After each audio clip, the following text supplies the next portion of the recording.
Welcome to the CEN show, a platform where we learn from the world community. I'm your host, Rashaki Maskani, and on the panel this evening we have Brother Ernest McBride Jr., Professor Rahh, and Karlene White.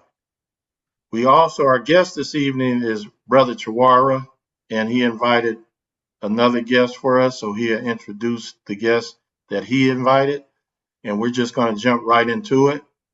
So I appreciate everybody attending this evening. Brother Chawara, thanks for coming again, and you can get started. Yes, greetings and divine, supreme, and immortal salutations to all.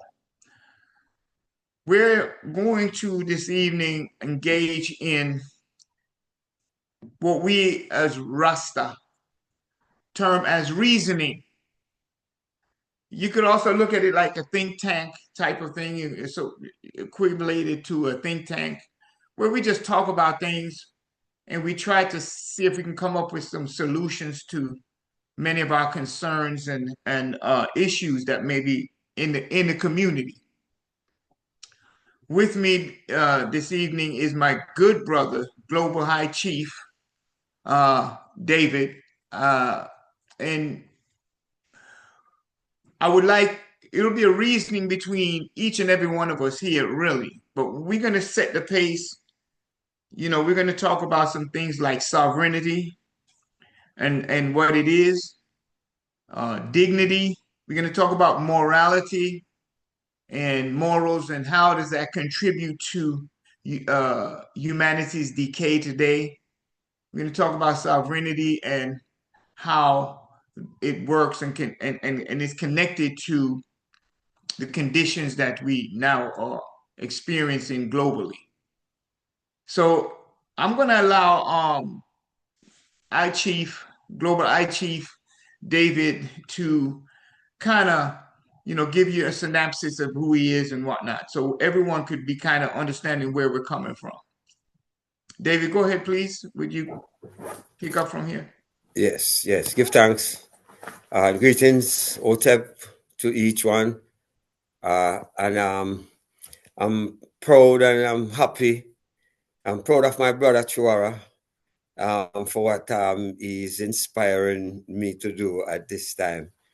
I give thanks to the item presence. I am not the type of eloquent, person. So I will just get kind of straight to it. My language will be mixed up between some American type English and some patois, Jamaican Creole. And so anyway, I must introduce before I go any further, the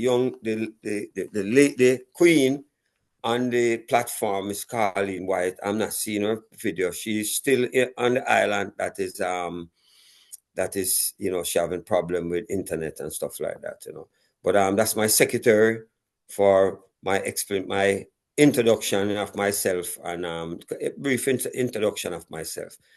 I hold the position. I was fortunate to be given, I shouldn't say given, but to bestowed a position of High Chief, and because of my experience and my learning with the UN charters, I was appointed Global High Chief for the Nyankapong Sovereign Maroon Government. I spent over 3 decades in the United States, frequent to the area of Washington, D.C., metropolitan area, South Florida, and here where we are right now into the Atlanta metropolitan area, since 1990. I migrated here from the island. At that time, I used to use the term Jamaica. I don't anymore. So if you hear me use the term Jamaica or Jamaica or Examaica, I'm referring to the island from our ancestors. And as we go, I will explain the reason for the name that I really, refer to where my island is concerned. I migrated in 1988 to the United States in the metro, Washington, D.C. metropolitan area, where I got exposed to the politics of the United States of America, and it kind of transmogrified me into a student of the Most Honorable Marcus Garvey. Hail His Imperial Majesty the Emperor Haile Selassie I.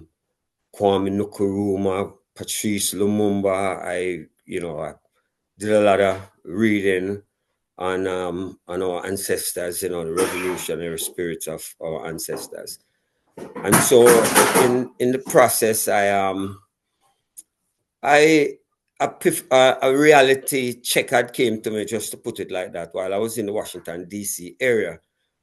It was coming up into 1990, and the speech of George Herbert Walker Bush was president at that inauguration. First time I've ever heard that word or recognized that word.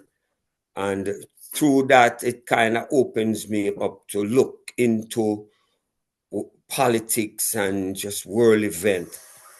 And it kind of, we can use the term, it opened up this Pandora's box, because I'm trying to figure out why the politics of my island was totally different from the politics of the United States. Meaning that at the time that I migrated, it was like a death sentence being a young man on the island, based on what we know then and still know now, that it was the politics that actually devastate our island. And so with that, I never did really get the kind of, the affinity to see America as my home, to say a resting place, or I should say the United States of America, So I went on a quest to find out about politics, and it opens up my scope in different type of politics. I learned the word democratic socialism and from Michael Manley, and it got me in there to a lot of reading till it brought me to the place where I am now as the global High Chief for the Nyan-Kapong Sovereign Maroon Government. And how that happened is, while on my return home, I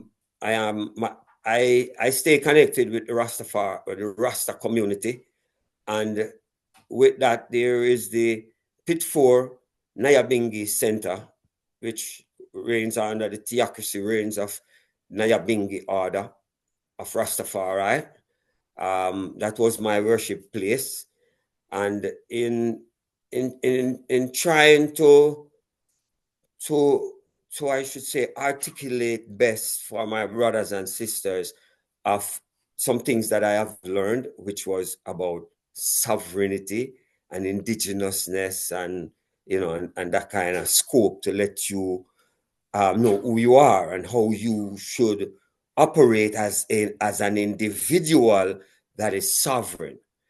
Articulating that was kind of a little battle. Rastaman, them really high wits, So you have to really have your thing together to really get certain things across to them. And it was kind of a pushback. However, there was this Rasta brother that were in the Maroon community. I should say that one of my quests was to see if I could put the Rastafari and Rasta community together under the nation after this, under the indigenousness, which UNESCO had said to them that they are indigenous people. So, the Rastafari was founded on the island and stuff like that. However, so I knew that, and my quest for that was to reach out to the Rastafari community to let them understand that they have this instrument, which is that indigenous status from UNESCO, so for them to understand the principles of the United Nations, so they can put they put their nation together as the Rastafari nation, however you want to class it. And it was very difficult going across. So this Rasta brother was kind of close with the Maroon community, and that was part of the plan, was for the Rastafari to come together, and then we reach out to the Maroon community and integrate that right there. So, and then we would have more so 2/3 of the island that would give us that status that we could really control our island and its people. However, it was kind of difficult. So this Rasta brother called me one day and said to me that the emperor wants to talk to you. So I said, emperor. I said, who that? He said, LA. You know, LA. I said, yeah, I know of the brother and things like that. So he said, yes, he's the emperor of the Nyankapong Sovereign Maroon, and he would like to talk to you. So he gave him the phone.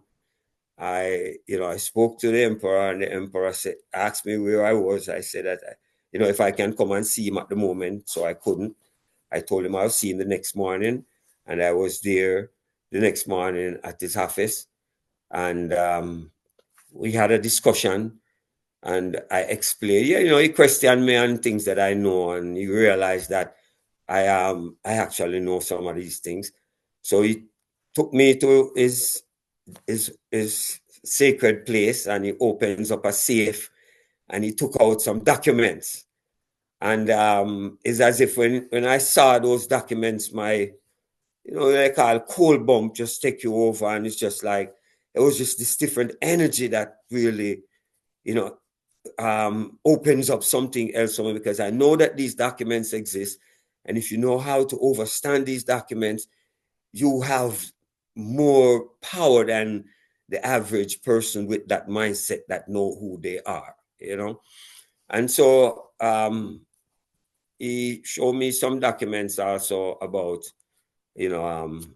swearing allegiance to the Constitution of the Nyankapong Sovereign Maroon Government, which in actuality, swearing allegiance to ensure that the emperor stays safe and protected at all times.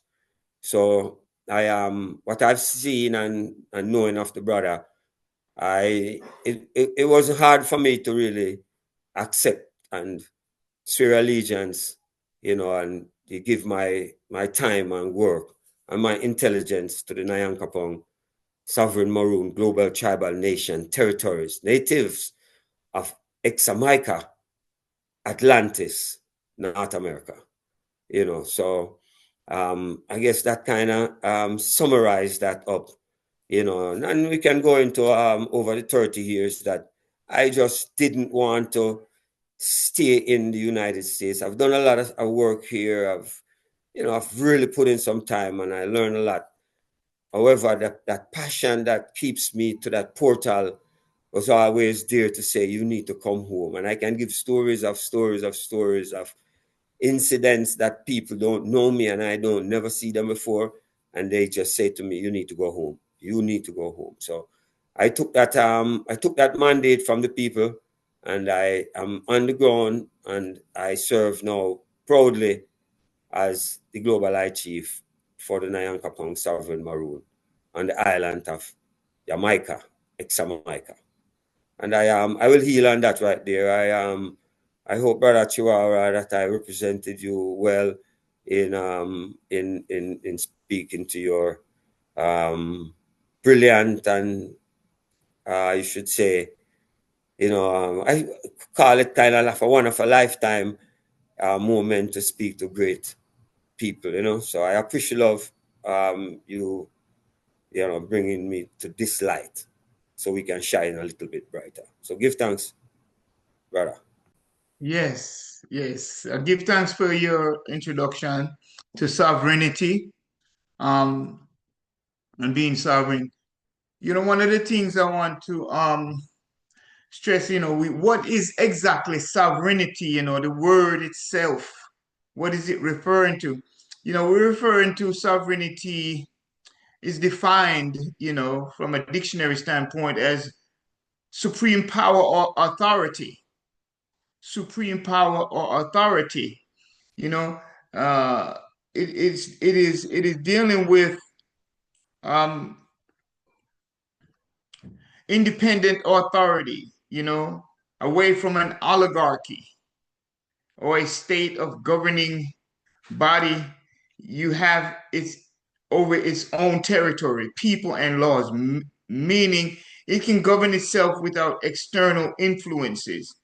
It is the ultimate power to make and enforce laws, control its resources, and defend its existence, resting with the people in democracies exercised through representatives or a monarch in others. This is just, the main thing is that it is a supreme independent authority or state or governing of body has over its own territory. People laws, meaning it can govern itself without external interference. So we're talking about the ability for us, and we're speaking as a community, we're speaking as a people, as a nation. Our identity is indigenous, and with that, nothing can alter that. Nothing alters your identity. No matter where a Chinese man goes, he will be a Chinese man. No matter where a black man goes, he will be a black man. The word black doesn't change the person. The word Negro doesn't change the person. What he is, your identity is who you are. And so sovereignty is something that we as a people, especially in America, we don't really look at because we're in a different kind of a position when it comes to how the black people in America actually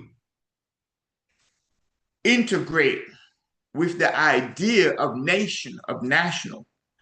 Most black people in America, whether you come from the islands to America or from Africa, the mother, father continent to America, or whether you come from Canada or South America to America, you're still an indigenous black person, man or woman.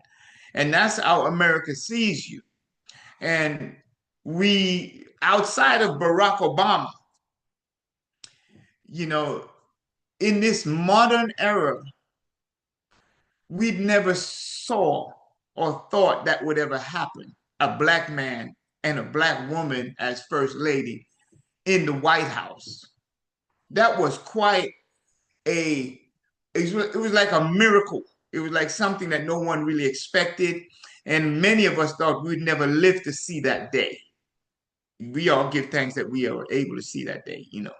So, sovereignty is very important.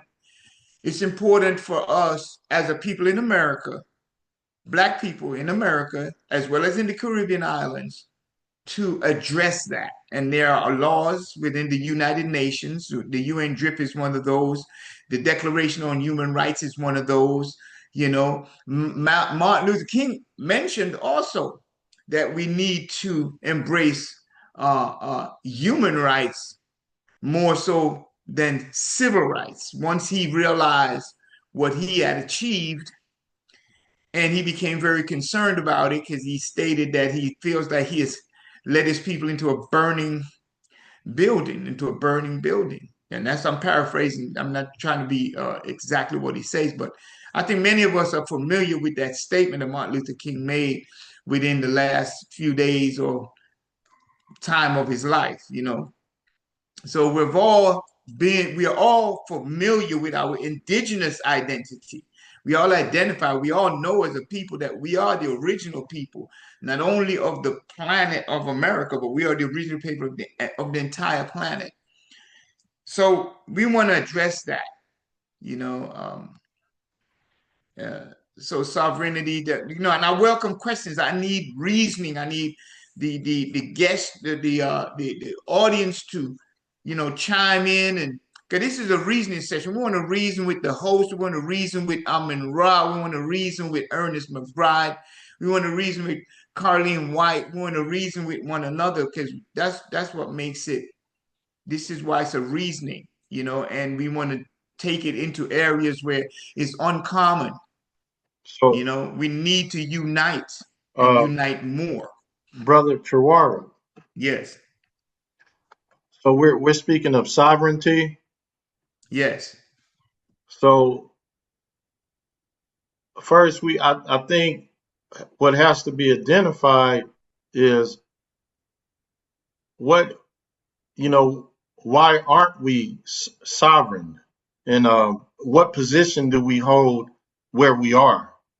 You know, if we're speaking of sovereignty, what is our position, and what are some things we can do to move towards sovereignty? Because I have ideas that I've gathered through, you know, dealing with or learning and observing through interacting with people of yourself, Professor Amon Ra, other educators.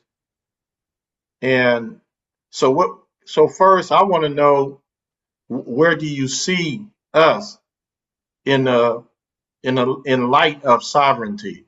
Okay, What is our position? okay. This is our position as far as I can see, and I welcome anyone else to really chime in and speak on this issue. One of the first things we have to identify is, where does sovereignty begin? Is there a beginning? Is there a starting point? Where does sovereignty starts? And if we want to say, where does it start, then it has to have an end. What I've discovered is that you're actually born sovereign. No one can make you sovereign. You have the right to self-determination, self-reliance, and self-sufficiency. You have the right to sustain and maintain yourself. You have the right to educate yourself. You have the right to be your own spiritual conduit in your relationship to energy. Energy, as a Rasta, I see energy as what they call in God. And I spoke about that in previous podcasts that we did here. Sovereignty is something that we're born with. The question becomes, do we have the courage to just stand up and build for ourselves without asking permission to build for ourselves?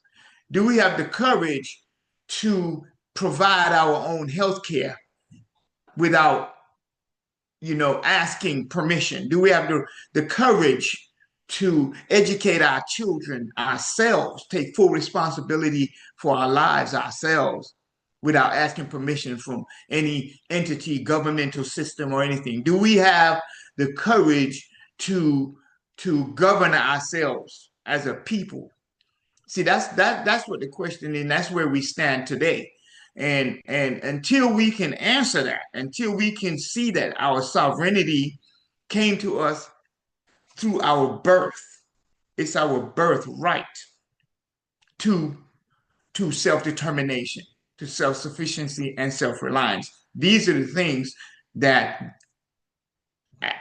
is birthed out of sovereignty, and sovereignty is birthed into that.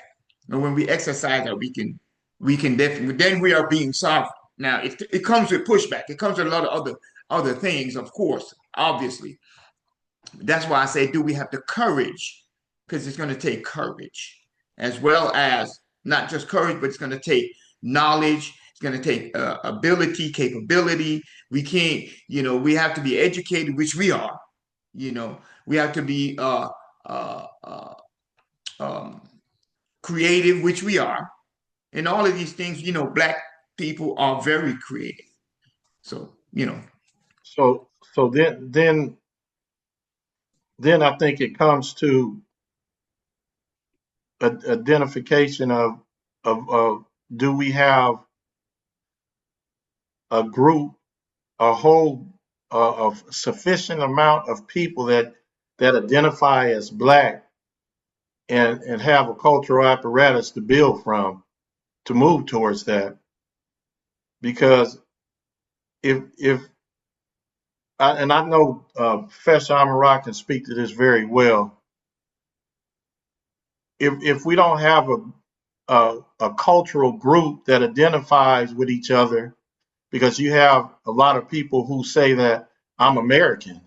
So if you just straight American, then you don't identify as being Black. So I think, Professor Rob, would be a good time for you to chime in when it comes to that point. Appreciate what you asked. If I understand correct, you hear me? Yes, good, well, very well.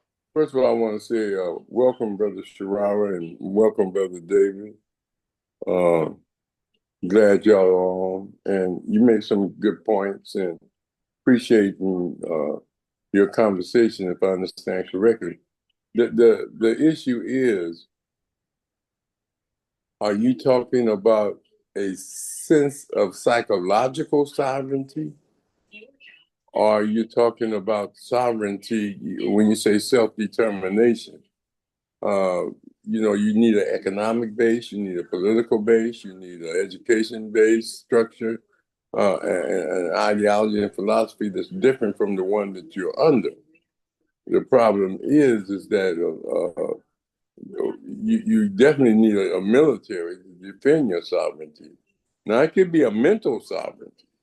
You can feel sovereign, and some of us do. Some of us have chosen lifestyles that are different from being American. But the majority of our people, the Americans, have won their hearts and minds, and they're comfortable in their oppression. And to tell someone that they have sovereignty, they already feel that they have sovereignty under Americanism. The Americans then convince them that they're free and that they can choose Taco Bell or McDonald's, and that they can do everything except for share power and share economic prosperity. And when it comes to Black people or African people, no matter what identity you choose, from the Caribbean to various religions and various cultural apparatuses that many of our people have chose, such as Rastafari and Haile Selassie and the last line of Judah and all of that. But at the same time, we have to face reality. Most of our people, because they've been acculturated, absorbed in Euro-American culture, it's very hard for them to even think of cutting the umbilical cord that gives them life from the standpoint of jobs and from the standpoint of aspect of fulfilling their dreams of being a better American. You got Black people joining the Army, joining the Navy, joining the Air Force, joining the National Guard, trying to get some of the benefits that America offers. You got people going to European schools, trying to get the education that's the dominant society. And I agree, we should be building, we should have done built alternatives. Some people do self-education, like what you and David is doing. Y'all educating yourself. You sure didn't learn this way of thinking in public schools, and you sure didn't learn it from the standpoint of any Christian religion, Muslim religion, or Jewish religion of the major religions. This is a different trend of thought.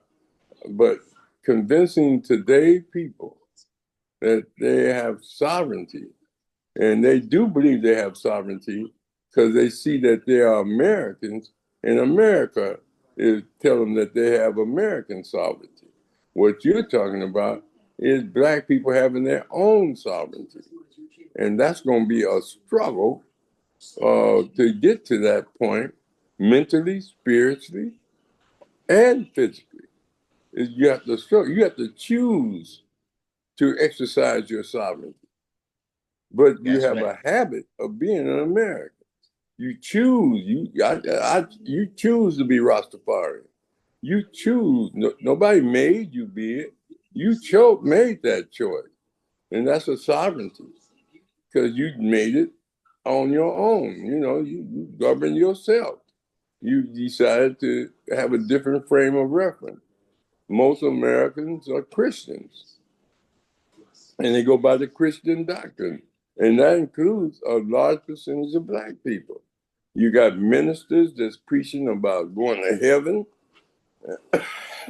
and give me your money, you can go pay your tithe, and don't believe in, we tell people don't believe in ghosts, but they believe in the Holy Ghost. So what can you tell me? I don't know what to tell them. But I see the contradiction, but I think it's a good concept to tell people to get their personal sovereignty and become individually self-determined and become individually governs themselves and try to do as much as they can to cycle the dollar that comes back into the community by spending Black or spending African or on things of this nature. But you have to choose to do that. We have a place called Lamert Park, beautiful spot, nothing but brothers and sisters out there selling their wares and selling their gifts and selling their African clothing and selling their jewelry and selling their paintings and art every weekend. And, you know, you think the majority of the people going to go there to get Kwanzaa gifts or Christmas gifts or birthday gifts? Not the majority, but those that are conscious go. And those that want to practice their economic sovereignty go. And those that have that cultural knowledge go. But the majority of people at Target, they're at Costco, and they're at Macy's. Those at the high end and yes. So it's a challenge from that standpoint. But I believe in self-sovereignty and self-governance and self-reliance and self-determination and cooperative economics and unity. But I choose to practice that. It's hard to get the brother trying to get a crack pipe to think that he has sovereignty when he's then surrendered his life to drugs or sitting home or alcohol. It's hard to, and many of our people have resorted to that to escape from the realities. Yes. I completely concur with what you're saying. It is true, and what you're saying is real. You know, when we speak of sovereignty, we're not speaking of personal sovereignty. We're speaking of sovereignty as it is, not just to humanity, to all of nature itself. All of nature is sovereign. The earth is sovereign. The skies are sovereign. Every creature is sovereign and has the right to exist within its set natural manifestation as well as habitat. Now, man is the only one that violates that. No other aspect of nature violates that. So, although, yes, amongst us as human beings and as diverse cultures, we tend to look at things as an individual thing, and it is to a certain extent. But when we speak as liberated people, when we're speaking as liberated people, we lose that individualism. We lose that sense of, you know, I'm going to choose this and I can choose that and I can choose this, because that's just comes with life. We choose as individuals. That's a normal and a natural thing. What becomes a problem is when we begin to say we're going to live our sovereignty in a moral foundation. Now, people have biases when it comes to that, and people begin to want to define morality. Well, every man knows what's right and what's wrong. So, you know, people that think that what's right for them is right for them, and what's right for them may be the oppression of others.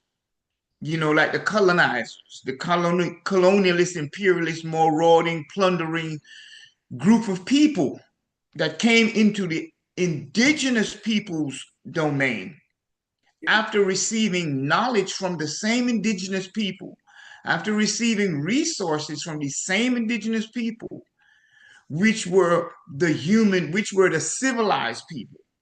They turned around and made it seem as if indigenous people were the savages and needed to be rehabilitated or be fixed.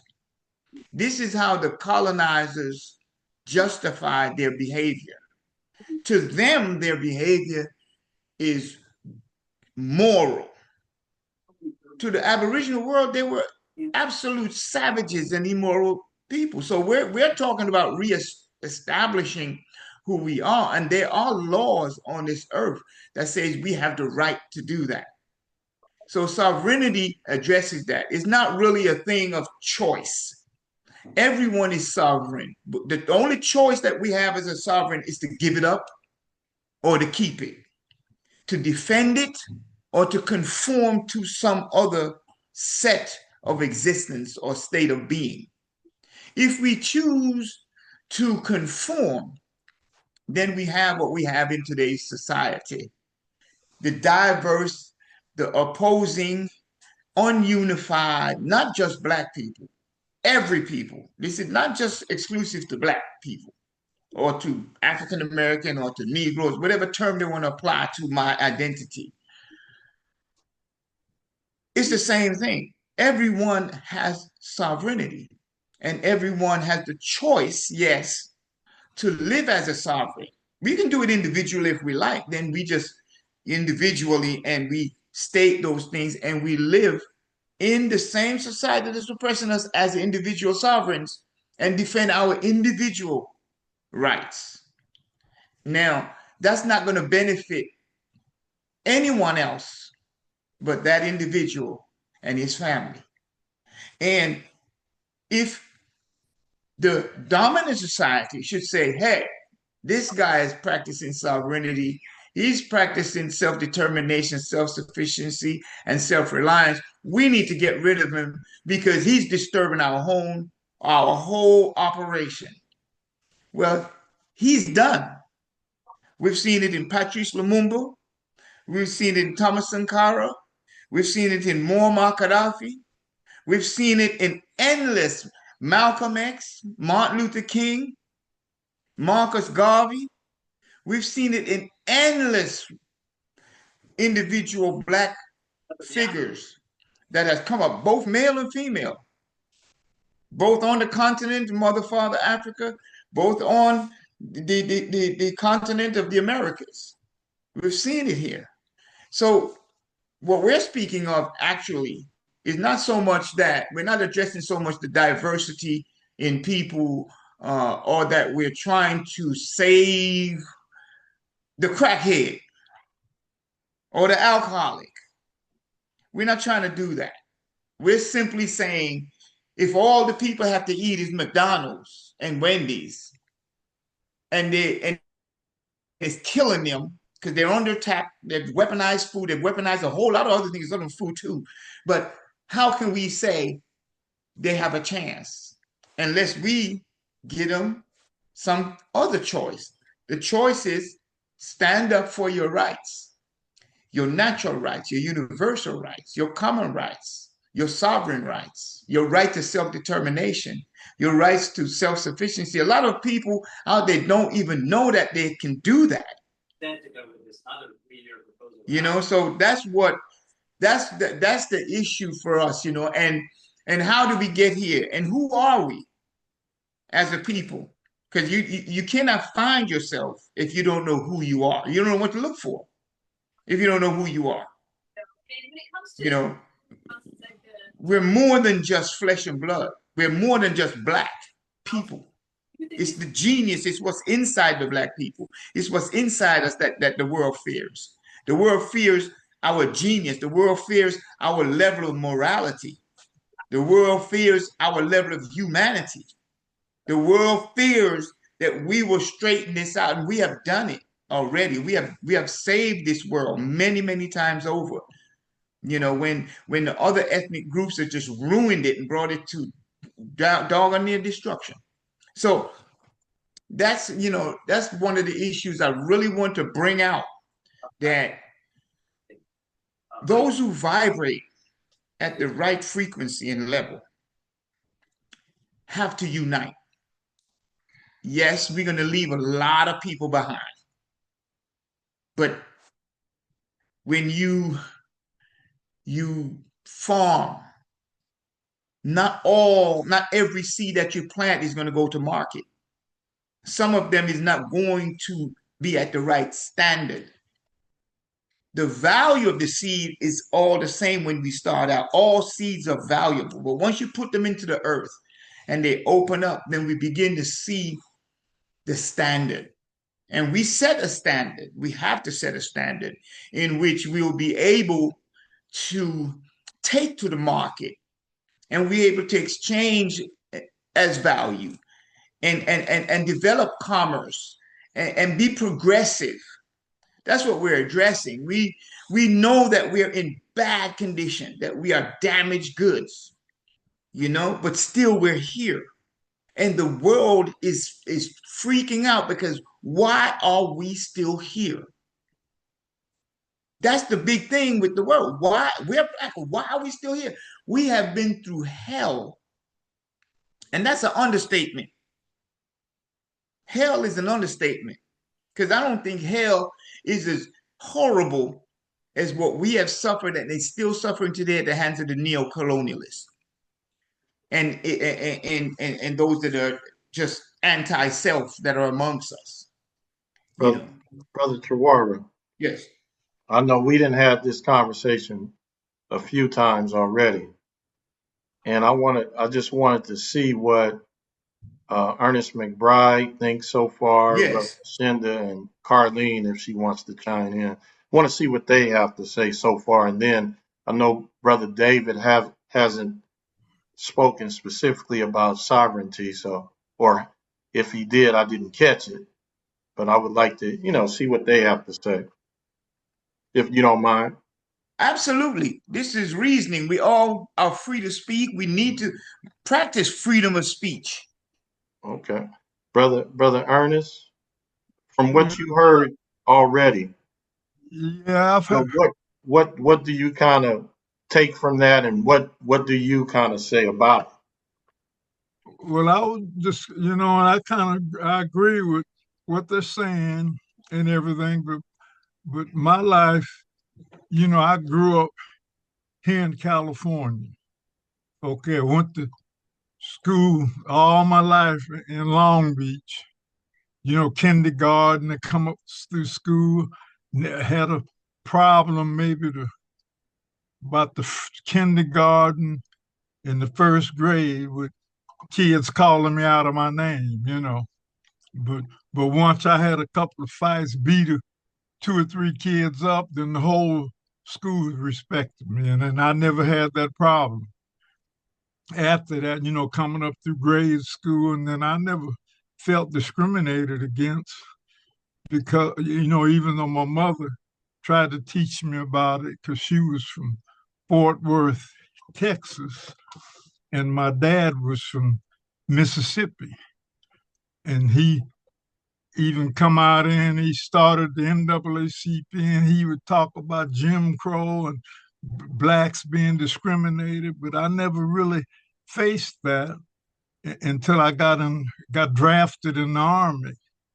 And my mother was trying to teach me, well, you never been South and all that. My dad never said nothing. Say, hey, he can handle himself wherever he goes, so don't worry about it. So she would tell me, well, you should do this in Texas. You have to be careful and all that. But when I got in the Army, they sent me from Fort Ord, California to White Sands Missile Range in New Mexico because I had an associate degree in electronics technology. So they put me in radar systems. Army taught me that, to learn radar systems. And then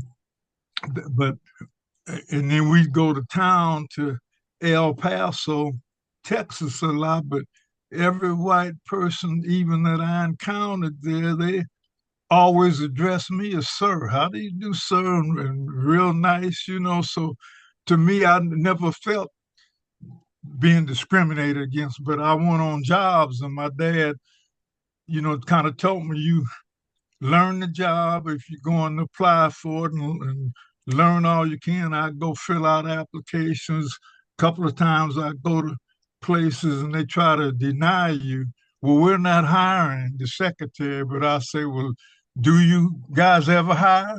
Well, yeah, we might in the future. Do you have applications? Well, yeah, don't take no for an answer. Well, I need to fill one out because then if you hire, I'll be in the system.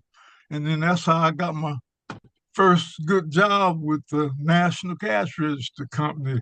I go there Thursday and the girl tells me she's not going to hire me, but my dad had told me to always push for what you want and to get equal treatment. So I always did that. And then I was successful most of the time. So I was able to get a job with the Navy. Right. I got out of the Army and had them to train me more at Cal State Long Beach, Professor Rahh's old alma mater.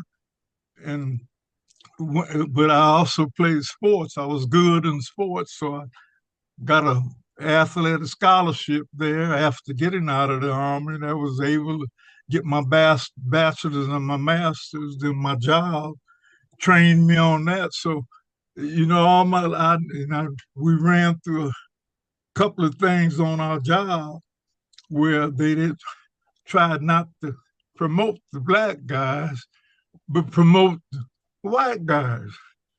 So I didn't stand for that. So I threatened because my dad always told me where to go fight and what to do. I go to Fair Employment Practice Commission, file a complaint against them, and then that got rid of that discrimination because they stopped doing it. So we stopped them from doing so, even though, I would expect to have to fight for whatever I got.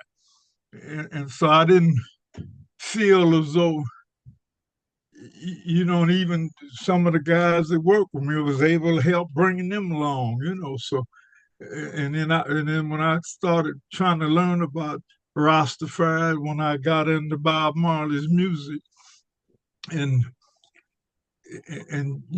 started to learn about it, and then like Professor Rahh says, but see, I'm to the point now because like I'm 87 years old, been retired for like 28 years. I haven't worked, and I'm kind of a caregiver for my wife. So we just kind of in our own little shell, So, and I don't really know what's going on. A lot of the youth that I do have contact with her because I'm always over at the high school because I used to coach over there and I keep track and field records. So that give me an opportunity to talk to a lot of the kids and tell them, say, man, just fight. Don't, you just have to fight for what you want. But I see other white guys that I knew, friends of mine, they got to fight too, because to me, it looked like instead of a black and white issue, it's becoming a green issue.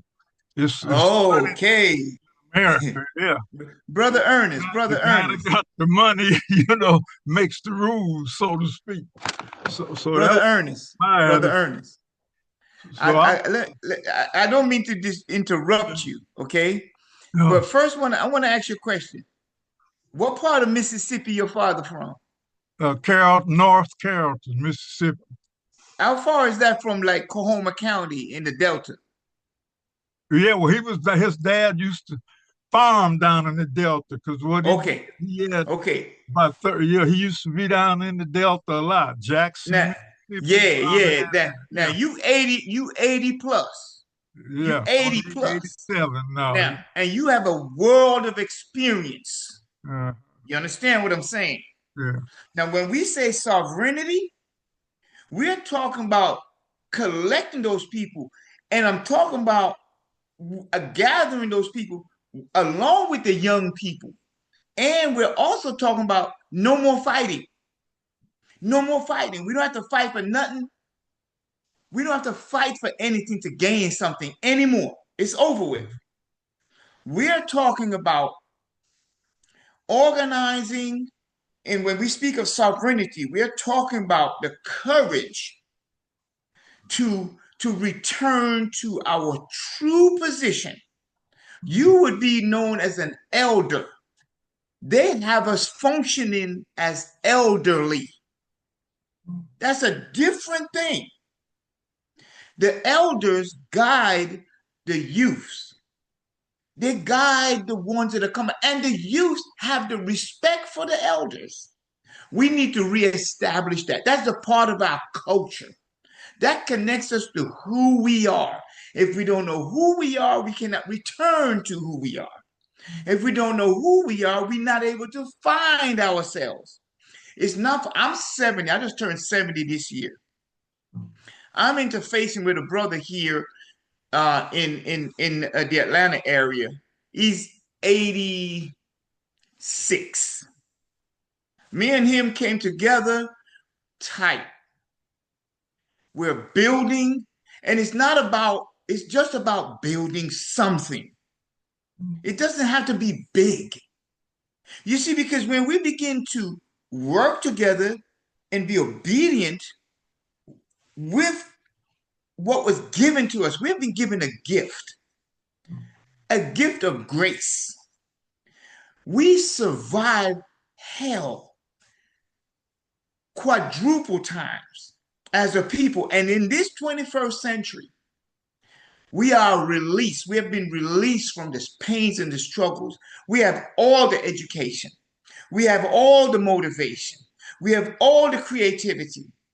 We have everything, not just in America, in the Caribbean, in the mother, father continent of Africa, in Canada, wherever you find Black people, they are the best at whatever they do. We have to recognize that. We have to have faith in that. We have to gather that, and we have to come to ourselves without fear. That's why I spoke of courage. See, you have to have courage to be sovereign. You can't have biases like, oh, if I'm sovereign, well, how am I going to survive? No, you build what you need. But at the nucleus of sovereignty is one thing very important to understand. We must create security. Because what stops a lot of us is fear. Fear that, oh, somebody's going to come and kill us because we've been killed. I mean, it's more than 400 years now. We've been killed and murdered for over 2,600 years. Okay? You only hear people talk about 400 years of slavery. No, it's been more than that. So what we have to understand is a lot of things that is being handed down through the DNA, through epigenetics, how they used to use the Black men to breed. So we try to find out, why is these Black men running around here impregnating all these women and not taking responsibility? That's epigenetics. That was handed down in our DNA. We had 4 wives, 5 wives, 6 wives, 7 wives, 10 wives, 12 wives, 20 wives. In our culture, it's different. There were no need to feel like we need to go breed. Oh my God. We need to breed. So what's happening is, oh yeah, this is a good friend of mine, a young goddess named Kadonna Jacob. Hey Kadonna, how you doing? So beautiful to see that you came in. Rashaki, hey, Kadonna, how you doing? Good. Wait. Yeah, this is a beautiful goddess. Hi. We've been working together for several years. She gained so much out of life. She became a nurse. She's like a successful mother. She cares for children. So these are the things what sovereignty does. What we need to do is not do what we do in their system. Now, we have the ability to have our own system. This is what sovereignty is about. But we have to be able to protect it, secure. If we could have protected Rosewood, they couldn't have burned it. If we could have protected all those towns, and there's thousands of them that they destroyed, they would not have been able to destroy it. We were not enough of a threat to them. The only thing that was threatening to them was that we were sovereign. We were independent. We took care of our business. We raised our children. We had our own businesses. That's what was a threat to them. Not that we were Black. Not that we were Black. They knew the power that our DNA holds. And we need to return to that. We need to become the gods and the goddesses that they said had built those pyramids. They said the gods, this must be the work of the gods.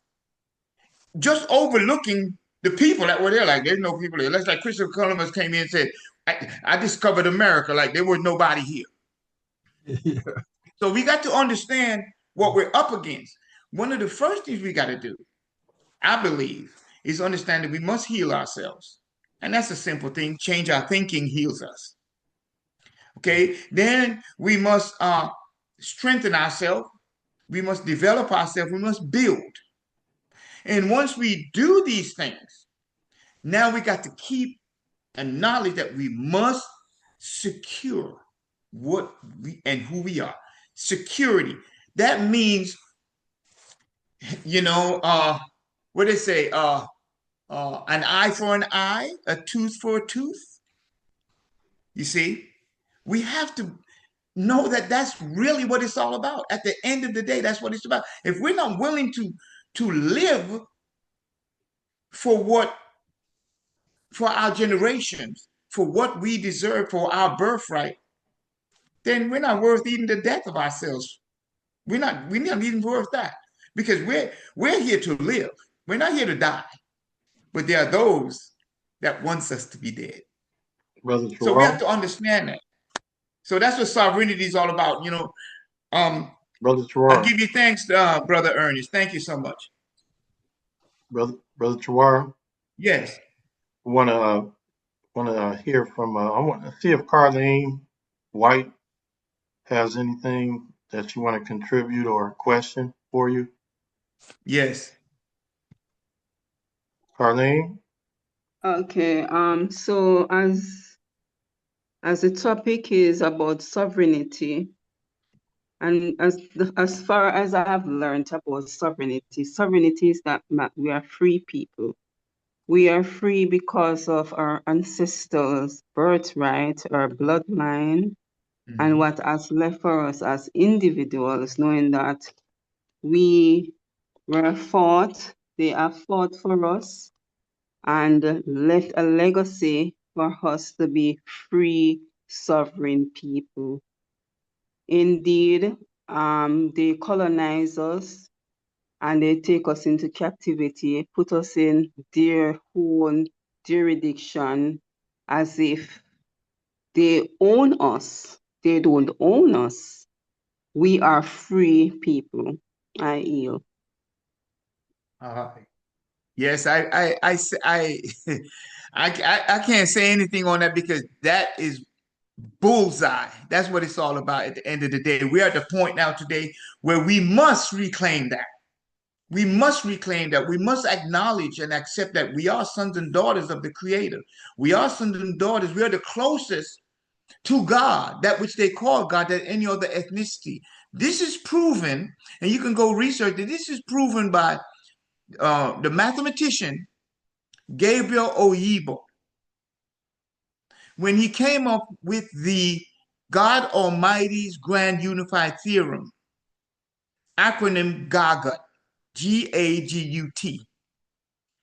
And another physicist, mathematician his name is Gupta, from India, wrote a letter to Gabriel Oyibo and was congratulating him on his discovery of the God equation. And he said to him in this letter, "You are closer than any of us to God.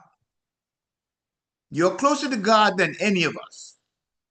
Now that's point blank.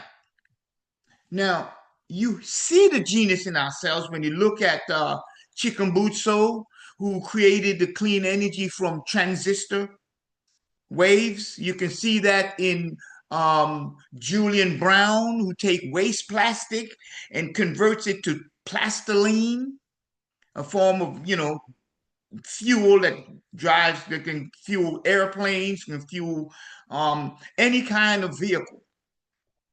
So, and that's just to name a few. And I have a scientist here, in Georgia that, he does wonders with soil, the Amazon microbes from the Amazon rainforest.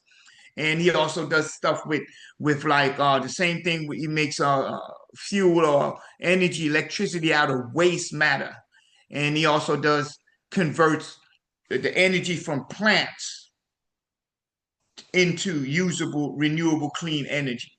So we are the people. The new Silicon Valley is right now freaking out because they're saying, how are we doing this?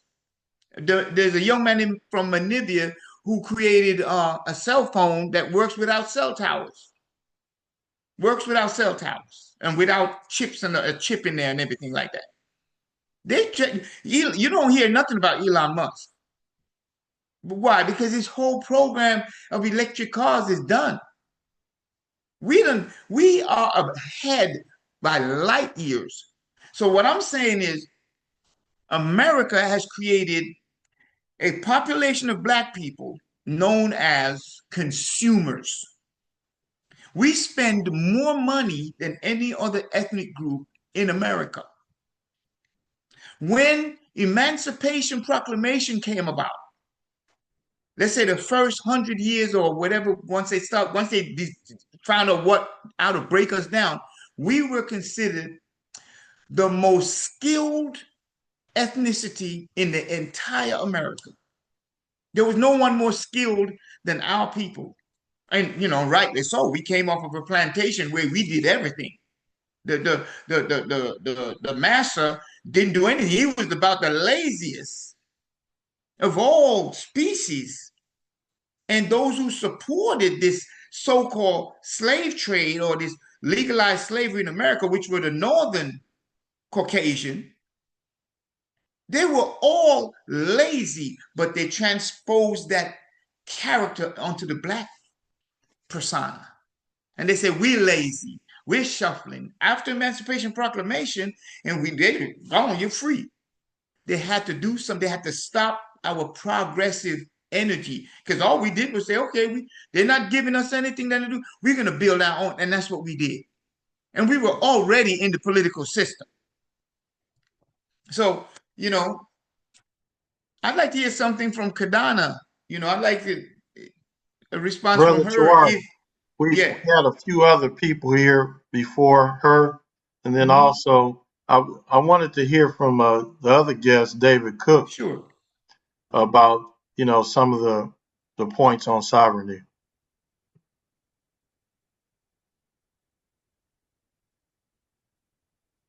David. Yes, I give thanks. Give thanks to the more presence. Yes, in listening, I can reason on some topics of personal experience where sovereignty is concerned. On my trod, across the Americas, from Canada, and all the states in the United States of America, and in talking to family and friends from the island, one of the things that a question I always ask if they read the Jamaica Constitution. And really, to my surprise, each person I asked, their formal academical educational level was way much greater than mine. And for me to read the US Constitution, read the Jamaica Constitution, read Ethiopian Constitution, the Ethiopian World Federation Constitution, and several other constitutions across the globe that I read, Ghana, Nigeria, all of these constitutions I read. And to ask my people from the island if they ever read the Constitution, and to my surprise, so far in asking, I'm talking about since the 2000s, it's only a handful, probably one hand, about 5 or 6 people have said yes, they read the Constitution, and those people including senior superintendent of the Jamaica Constabulary Force, attorneys, and it was one other person. I think it was a teacher, a principal guy. I asked, and he says yes. So it was just these few people in my peers that have ever read the Constitution. Now, reading the Constitution bring me to a few points in the Constitution. Chapter 3 and chapter 6 out of the Jamaica, and it's not really a constitution because the document says Jamaica Order in Council 1962, Constitution in brackets. And when they put the Constitution in it was after 2011, after they amended to put in the fundamental rights and freedom, which was adoption from the universal rights and fundamental freedom for people globally. Now, in reading that and asking my people if they didn't read it, then I came to recognize that my people is totally ignorant of the governing law that they governs under. And I see the same thing here in the United States of America. When I go around and I ask melanated Americans if they read the Constitution, the only ones that says yes is the ones that do political science and the ones that are attorneys and and so on. And so it leads me to see the reason why we are in the situation that we are in. It's a simple ignorance that that people do not read these documents, and that's where sovereignty comes in now, because in reading the Jamaica document, when you reach chapter 6 of the Jamaica document, it says chapter 6, section 68. 68 is executive powers. 68.1 is the executive authority of Jamaica is vested in Her Majesty. Now, that takes away sovereignty on paper for the Jamaican people, because that document, as long as you say that you're a Jamaican or you register to the Register General Department, meaning your children, you register, your wife have the child and the child register, get that birth document. You just register your child under the status of the colonizers, which really takes away the rights of your natural sovereignty. Now, when you recognize that the people is totally ignorant from their natural rights, the natural given, that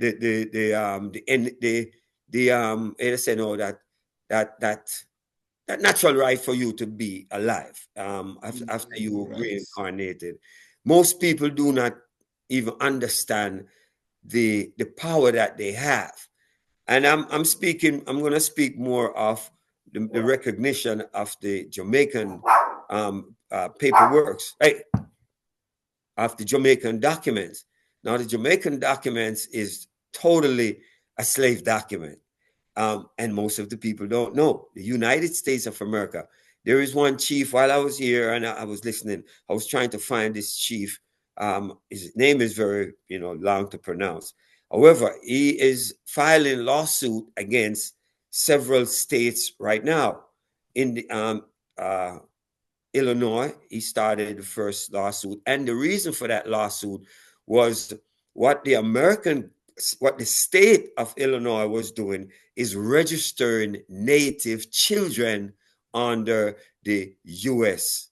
status, that's United States of America, with the state document as live birth in the state of Illinois. Now, this chief now recognized that that is a fraud, similar fraud on the island. Now, when you register to the state of Jamaica, you gives up that sovereignty. And what they did over periods, it's like every 10, 15 years, they do a new form. So everybody have to come and get this new form to give you this new paper, which what they do is that now you become of age of recognition. When you go and you re-register to get that new birth certificate or birth document, you voluntarily register to the state. Now, if you continue to do that, you die and you will never know that you had a choice. And what that choice is that same thing that we're talking about, that individual self-determination, self-governance. So in hearing Professor speak now, and he spoke about that Akufu, you know, Professor Rahh. Professor Rahh. No, that's Ernest.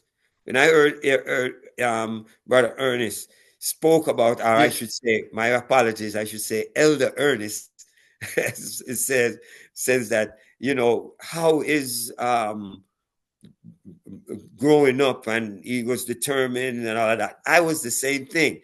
You know, my dad didn't have to tell me that I should be this person. I was just that energy that I was the leader. I was always in front. You know, I was always telling my little brethren them, go over there, let's go do this, all that. And they always run behind me. And, you know, I came out of a family that my father's last name is Cooke, which is a prominent name on the island. My mother's last name is Wyndham, which is a prominent international name.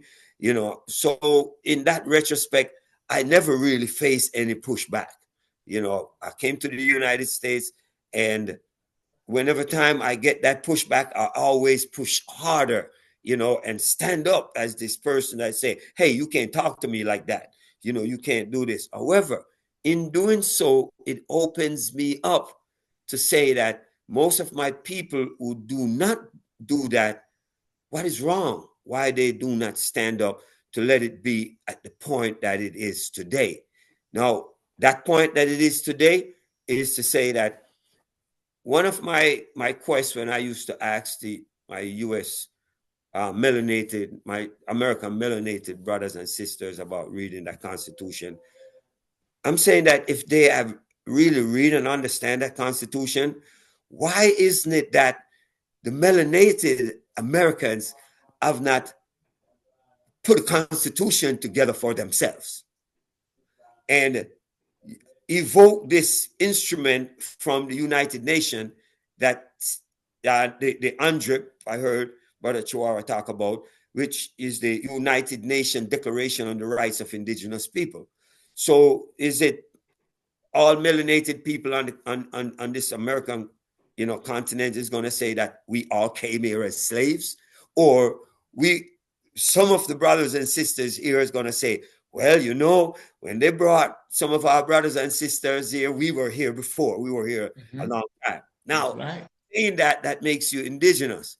However, for the length of time that our brothers and sisters that they brought over to the Western Hemisphere and that savagery, for the time that they are here, oh, yeah, we are indigenous also to this right here.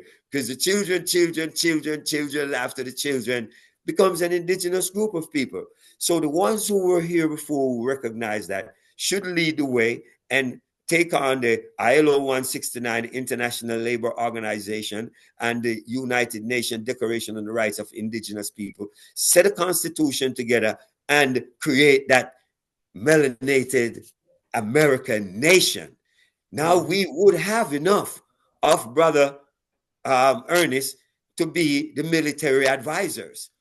We will have enough of Brother Afu to be the professor, the academics to lead our people. We would have all the rest of us that has these accolades that could be the molder of this nation. Now, that is what sovereignty is. Yes. Long as you have that document says that, you know, the Department of Georgia Vital Statistics Certificate of Live Birth, as long as it say Georgia, which is a state for the United States, is a province, is basically an entity of the United States. You become sovereign under the United States of America. But what about that sovereign status before the United States of America was created? You know, what were before that? Only these people down in our brothers and sisters down in Florida, the Seminoles, or the ones who, you know, claim that they are Cheyenne or some other, you know, lightly looking Native America, to use that term, or we are going to be looking at us as a melanated people and say it's time for us to create our own sovereign nation. That is what Captain Ibrahim Toure right now is fighting for. Yes. Every word, every statement that brother make, he spoke about sovereignty. If we do not have sovereignty in our food, we do not have food security. Because as brother Chiwara had stated that sovereignty means that you have supreme control. We do not have supreme control over our food. We do not have supreme control over the medicine. We do not have supreme control over the academical system on this here United States of America. We don't have that on the island of Jamaica for the people, because the executor of of Jamaica, which is a state, not really our island, the executor is Elizabeth. Now, that's where we are now, my brothers and sisters.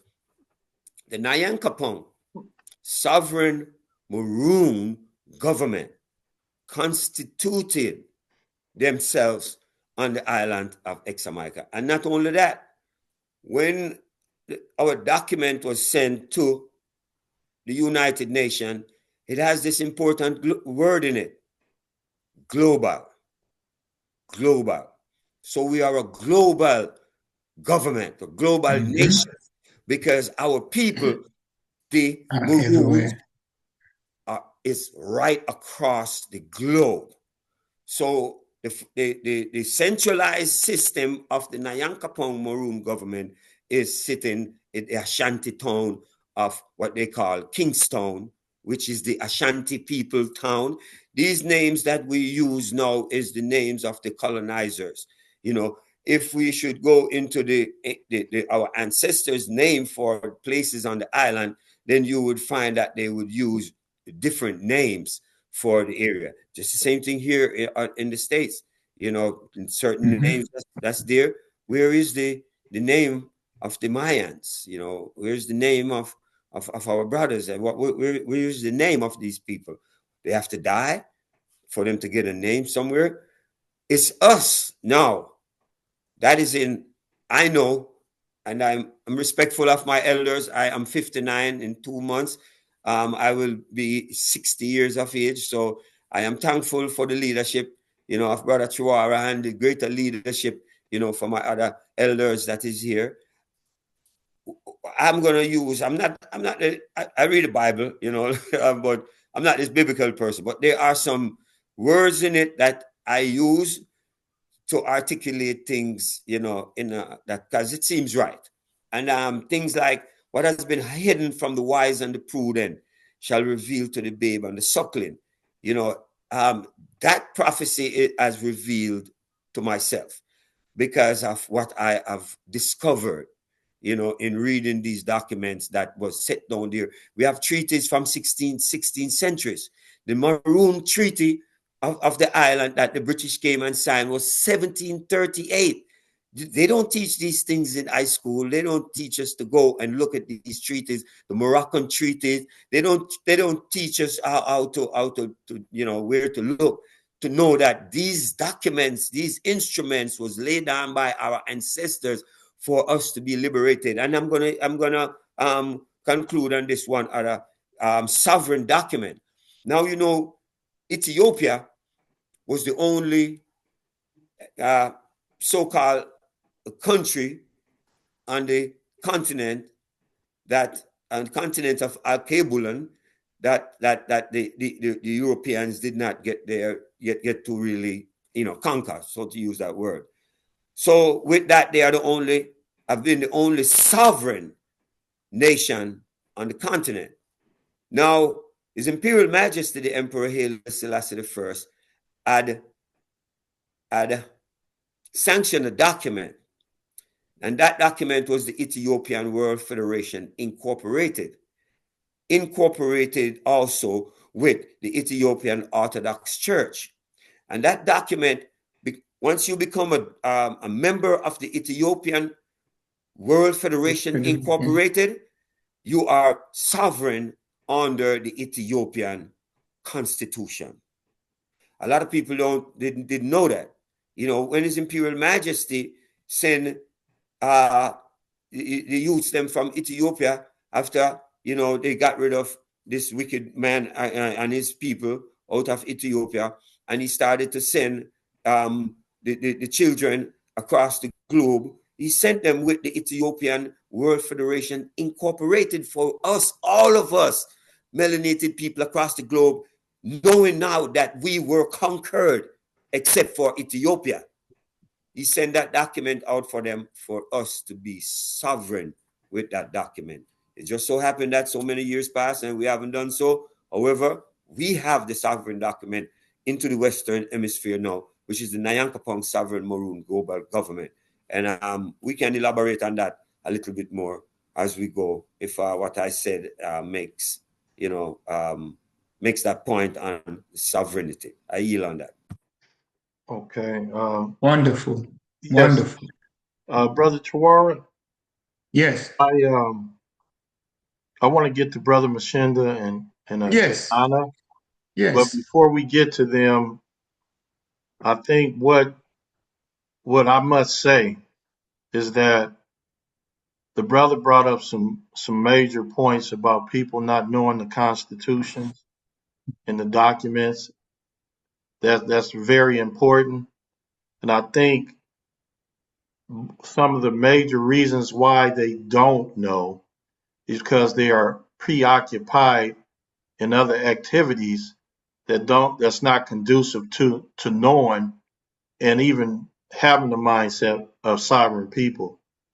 So I think that the cultural practices that they take on from the United States and other entities that keep them from wanting to be persons of leading themselves. A lot of people are so bogged down into doing things that don't make any sense, and their minds are conquered. This is exactly why we're here right now today, to be about a part of the change agent of starting to eliminate the practices that keep people from being sovereign, so we can become sovereign through the changing of our mindset. And that's exactly why this platform has been created, through inspiration from Professor Amon Ra, the Black Studies Department out of Long Beach State. That's one of the entities that brought this on. So very important information the brother mentioned when he talked about these documents that people look to for, their countries and all of that. So that's very important. But I want to get to Brother Mshinda and Kadonna. So Kadonna, Jacob, hello? Maybe she stepped away. Okay, Brother Mshinda. Yeah. She's probably preoccupied. Okay, Brother Mshinda. She was calling from work, Okay. Yeah. Brother Mshinda, we didn't said a lot here this evening, so he may be preoccupied. All right, back to you, Brother Chawara. Yeah, it is so important. It is so important that we understand what age we're in. We are in an age where anytime you hear me use the word energy, I'm speaking of what the world over is referring to as God. I did, and you can go back in the community education network and see the presentations I did on that issue, where I brought out the fact that this God, the only thing that can identify in this world in which we now live, is energy, fits the identity of God perfectly. And, you can go back and look at that. So one of the most important things, as I mentioned before, is knowing who we are. Now, if a tiger or if a gorilla gave birth to itself it would be a tiger or a gorilla. Now, if energy gave birth to itself, it would give birth to energy. Energy is not going to give birth to anything else other than energy. So if God said, "Come, let us make man in our image and likeness, and after our kind," it would make sense that then man would be the image of God. This is what we all came here as new beings, new births, and were taught that God said, "Come, let us make man in our image and after our likeness." And so, if God is energy, because energy cannot be created or destroyed, energy is eternal, everlasting, energy is immortal. There's no beginning to energy, no end to energy. Well, it's this exact description what their writings in their books teaches us. And they go further to say that, which is the King James Version, to say that this was translated from the other tongues, many different tongues. And as my brother said, Ethiopia has one of the oldest form of Christianity. And His Imperial Majesty caused a new translation to be translated during his reign. So we have to understand that we are energy. We have to accept that. If we do not accept that, then we will not know energy. We will not know how powerful we are. We will not know that there's nothing that we cannot do. We will not know that we are unstoppable because we're not accepting the fact that we are energy, aka God. Because that has been bred out of us. We knew that.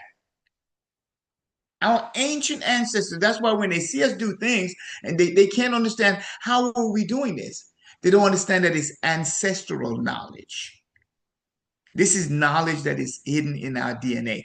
Our sovereignty is ancestral knowledge. How will we rebuild the civilizations that we have built before and build them even greater? Until we accept our ancestral knowledge, until we accept who we truly and really are, that we are the breath that we breathe and not the flesh that we live in.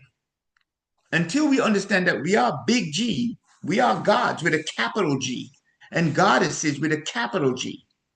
Not like the colonizers told us, no, you're little G, you can't be big G. Nobody can be big G. You're little. They keep telling us that over and over again. Well, Marcus Garvey said, "I will return in the whirlwind." We have to understand that when we speak as a people, not just other ears, ethnicities' ears hear us. All of the earth and all of creation is aware of us and knows us. We are kin and kith to creation itself, to nature itself. These are our brothers and sisters, the earth and the sea and the skies. And when we begin to protect them, when we begin to clean them up, when we begin to respect them and honor them, which is what we did before, they said, "Oh, these are pagans and all this business." They said that we were 3/5 of the human being. Well, Gabriel Oyibo proved that we are 5/3 and that they are 3/5. And what they did was stole our identity, and not just our identity. They stole our character, our personality. And to this day, everything they do is a reflection of us. They want to be us. I'm talking about every other, not just Caucasians, I'm talking about every other ethnic group. And it's also proof that we are the ones with 100% human DNA. Not a trace of Neanderthal, not a trace of K9, none of that. This is not, philosophical or ideological. This is biological and physiological facts. Until we begin to accept who we are, then I believe we will just continue, many of us will, but when we identify with those who are of like frequency, and then we combine those frequencies together, we begin to unite, as we are doing here in the Community Education Network, sharing information. And one day we will soon have our own total network where we won't be on a Zoom. It will be on another network that belongs to us totally and absolutely. So, I'm very pleased to be here. I'm very pleased to see Brother Ernest here, Sister Karlene, Brother Mshinda. I would love to hear from Brother Mshinda if he's there. I'd love to hear from Kadonna. This is her first time, and I'm so happy to see her here. It's been a long time, and she understands a lot.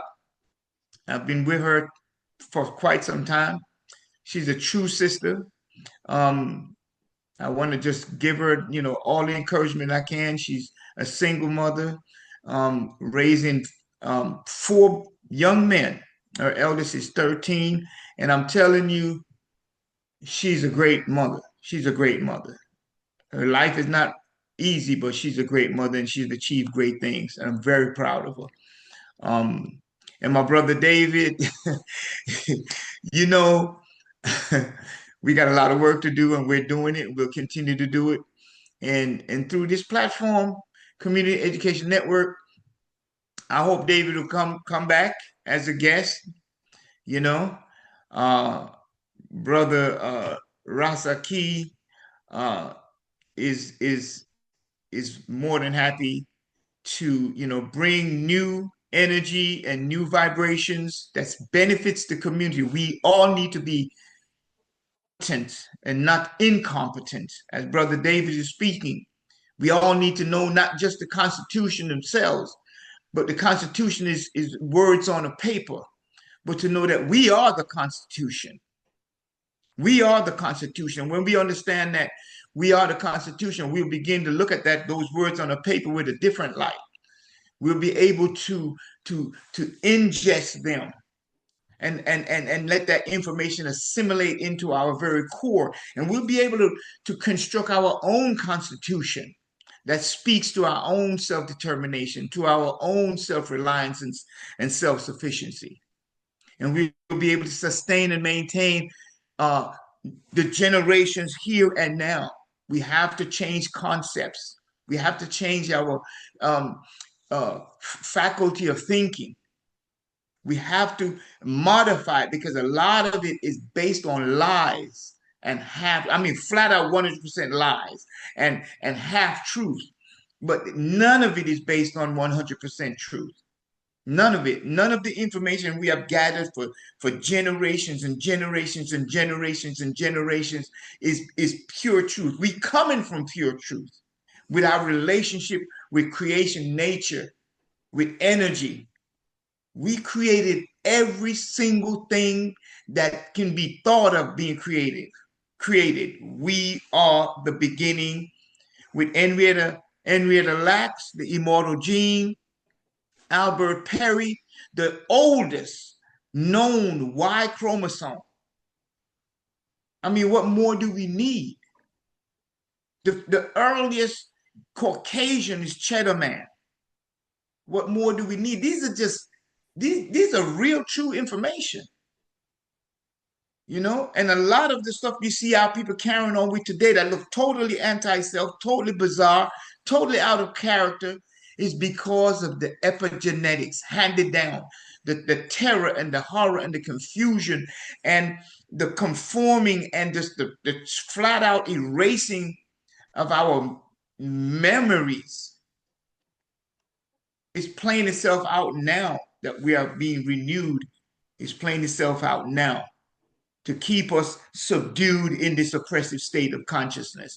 And we must, you know, as Rasta, because Rasta is for I, and then we identify Rastafarian or Rastafari, and we identify Rastafari and connect it to us because that is evidence of our royal bloodline and lineage. This is why His Imperial Majesty came and sat upon the throne, connects us to the ancient throne of King Solomon and David, Menelik I, Menelik II, that came and proves and shows that we are a royal people, royalty in this modern time through His Imperial Majesty Haile Selassie. But we are Rastas, we are liberators, we are resistors. We resist oppression, we resist immorality, we resist unrighteousness, we resist imbalance, we resist corruption, we resist stripping away of our dignity and taking away our sovereignty. We resist. Rasta is resistance. Blackness is resistance. And we've been doing that for generations and generations, from the eons of time.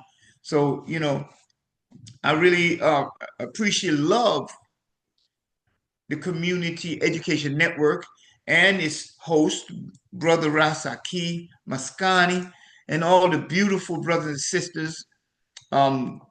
As I said, Mshinda, Karlene, as is new, and Kadonna is new. Love that. And my brother, for the first time, Global High Chief David Cooke, you know, Mansa Adudu. Yes, and Ernest McBride, brother Ernest, you're a pleasure. I love to hear you express yourself. You know, we got to do much more of this. And brother Amun Ra, you know, brother Amun Ra, you are a beacon, to say the least. You are a beacon. You know, I am very honored to be in your presence. You know, and I hopefully we will, as I build on this side, we will be building a lot. And at one point, everybody needs to come visit us in Jamaica now. We are going to hook up, you know, Brother Ernest, you and your wife is welcome once we establish and set up certain things in Jamaica to come forth in Jamaica and spend a day or two or even a week as long as you want to. We're gonna build what we need to build. And everyone will be boots on the ground, take a fact-finding trip, you know, and see, come to the Nyan Kapong global government and experience true Jamaica. And if you're ever in Atlanta, Georgia, you'll be able to come to Wellness on Wellborn, which is in construction right now. And Brother David is truly an angel, truly an angel. And I'm gonna tell you why I say that. I used to be a bus driver, and one day I was driving the bus, and it was the AM, and there was a passenger that was running late on the other side of the street, not on the side that I was driving on, but she had to cross over. So I went to the next bus stop and I sat there and I waited for her. And when she came onto the bus, the first word that came out of her mouth was, "You are an angel." And I said, wow, it's not too hard to be an angel, is it? You see how easy it was? I said, it dawned on me. I said, Dad, it's not, you are an angel. It doesn't take much to be an angel. Just have good morals. You know what I mean? The world we live in has been stripped of morality. Only immorality seems to rule the world when children can be starved and innocent people can be bombed and destroyed, and the whole world says nothing. When the perpetrators of such a crime can be found guilty in a world court and no leader of no nation stands up and says, and arrests them. When, arrest doesn't mean exactly to incarcerate. Arrest just simply means to stop them, to stop that.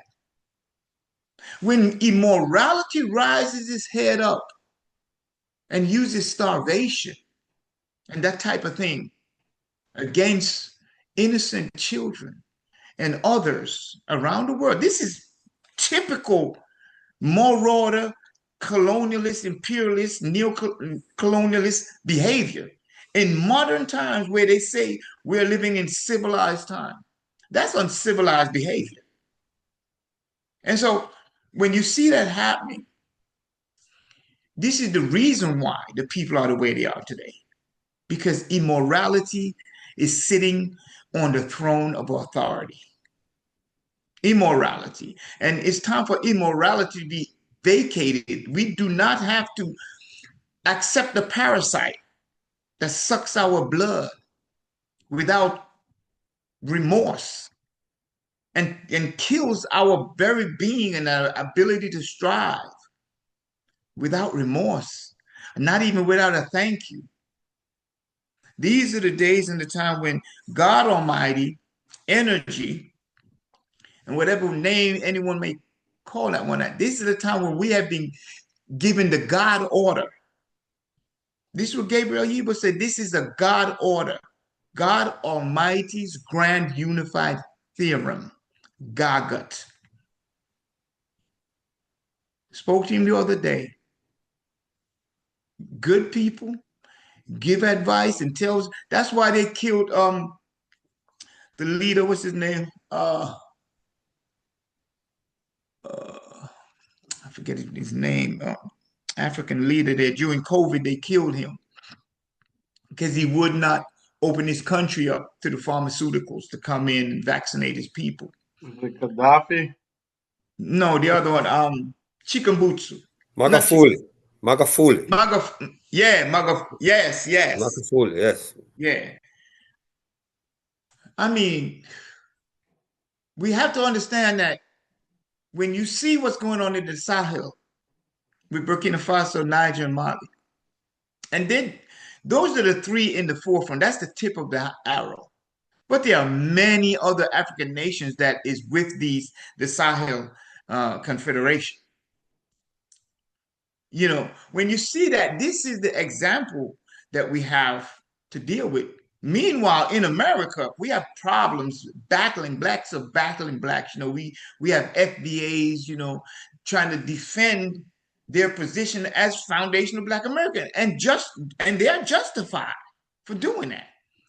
But truth is, the African people, the people that are born in Africa and come to America, the people that are born in the Caribbean and come to America, are not really fighting Americans. We got to understand that these people have been corrupted to look at the Black man in America as not his brother. And the Black man in America has been conditioned to look at the African from Africa and the Caribbean man from the Caribbean and the Black man from South America as different. Each of us are being gifted. Each Black person from wherever they come from on the face of this planet, because they found the same immortal gene in people in Suriname. They found the same immortal genes in Black folks throughout Africa. So we are not separate people. We may be separated by oceans and rivers, but we're not separated. We are the same by identity. And this is why the word Black is used. It's not that we're Black, and we clearly see that we're not Black, we're brown. With different shades. But there are some people, some of us, that are seriously black. That is a fact. But we use the term black simply, to make a statement that says your identity will never leave you. Why wasn't it a problem during the oppression, the slavery, the enslavement of our people? They didn't care where you came from. They went by your identity. So why do we have a problem today in accepting our identity as one globally? That's why it's a Nyan Capone global government. Because you're not just speaking of right there in off the coast of Georgia, you have the Gullah people. They don't talk about the Gullah, they talk about Seminole. They say the Seminole Wars, but those were Gullah Wars. Those were Gullah Wars. And they don't talk about what's going on with the Gullah Islands right now, how they're trying to gentrify it. So, we need to know who we are. We need to become competent.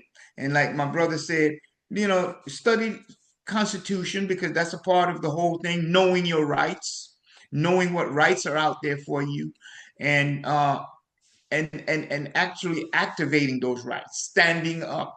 That's why I spoke of courage. It will take courage. No one has to be brave, because it don't take bravery. It takes courage. Courage is more consistent. Courage is more persistent.